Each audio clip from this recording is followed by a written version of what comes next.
இப்ப அது என்ன சீன் பாருங்களேன். அதாவது காதல்ல வந்து இது மலையாள படங்கள்ல அத வந்து நல்லா கரெக்ட்டா காமிக்கிறாங்க. காதல் எப்படி இருக்குன்னா, 1, 2, 3, 4, 5, 6ன்னு வரிசையா தான் போகணும். இப்போ 1ஆம் கிளாஸ்லேருந்து டக்குன்னு 10ஆம் கிளாஸ் போ முடியுமா? போ முடியாது. 1, 2, 3 அப்படி வரிசையா போறப்போ, 4லேருந்து அப்படி 10க்கு தாவக்கூடாது. அப்படி தாவுறோம்னா, நம்மளுக்கு அந்த இடைப்பட்ட அந்த விடுபட்டு போகுது இல்லையா? அதில வந்து அண்டர்ஸ்டாண்டிங்கே வராது. வரிசையா தான் போகணும். அது லேட் ஆனாலும் பரவால்ல. ஒருவேள ஒண்ணு அண்டர்ஸ்டாண்டிங் வரலாம், அந்த லவ்வே லேட் ஆகட்டும் பரவால்ல. அந்த லவ்வே செத்து போனாலும் பரவால்ல.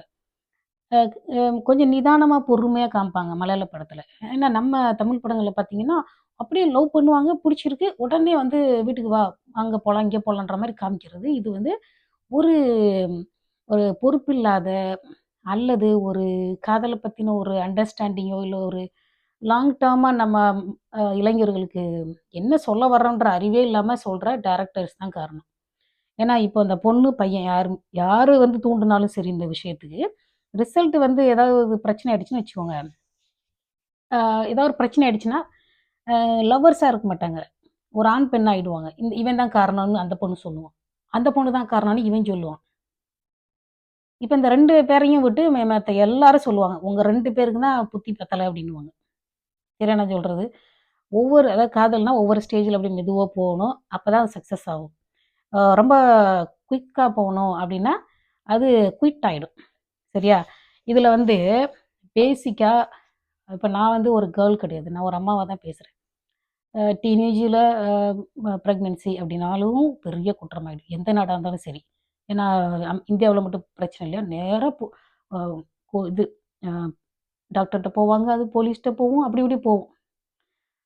இப்டி பிரச்சனை எல்லா நாட்டிலயும் இந்த பிரச்சனை இருக்கு. அதனால கவனமா இருங்க அப்டின்னு சொல்லலாம். இல்லாட்டி கவனமா இருங்க, இல்லாட்டி தள்ளியே இருங்க. இல்ல சும்மா இருங்க அப்டின்னு சொல்லலாம். இதுல என்ன சொல்றாங்கன்னா, ஒரு திருமூலர் பாட்டு ஞாபகத்துக்கு வருது. இதுல இந்த பாட்ட ஃபுல்லா முடிச்சாச்சா? எஸ். அதாவது அந்த பொண்ணுக்கு என்ன செய்றதுன்னு தெரியல.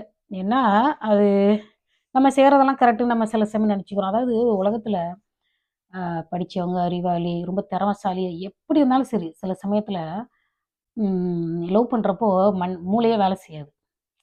மூளையே வேலை செய்யாது. அது வந்து ஒரு விதமான மயக்கம். அந்த மயக்கம் தெளியிறப்போ, நம்மளுக்கே நம்ம இதெல்லாம் பண்ணோமா? அப்படின்னு தோணும். சரியா? திருமூலர் இதுல வந்து என்ன சொல்றாருன்னா, ஒரு பாட்டு அதான் சாமி கும்பிட்டுட்டு வந்தேன். கரெக்ட்டா வரணுமேன்ட்டு. அதாவது "உள்ளம் பெருங்கோயில் ஊனுடம்பாளையம், வள்ளல் பிரானார்க்கு வாய் கோபுர வாசல்." சரியா? "தெள்ளத் தெளிந்தார்க்கு சிவனே சிவலிங்கம்." அடுத்து 4வது வரி முக்கியமானது. என்ன? "கள்ளப் புல"